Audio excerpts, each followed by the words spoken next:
సుమనోహరం ఉమానుత నమస్తుభ్యం గృహాన వరదో భవ. శ్రీ మహాగణాధిపతయే నమః. ధూపమాగ్రాపయామి.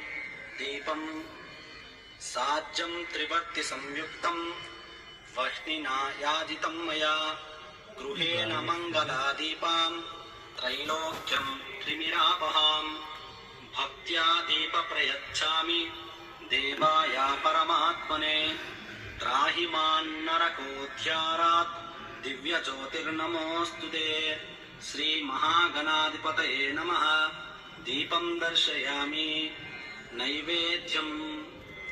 వినాయకునికి నైవేద్యం చేయవలసిన రకరకాలైన పండ్లు, పానీయాలు, పానకం, వడపప్పు, ఉండ్రాలు, భక్షాలు అన్నీ స్వామికి నైవేద్యంగా పెట్టండి.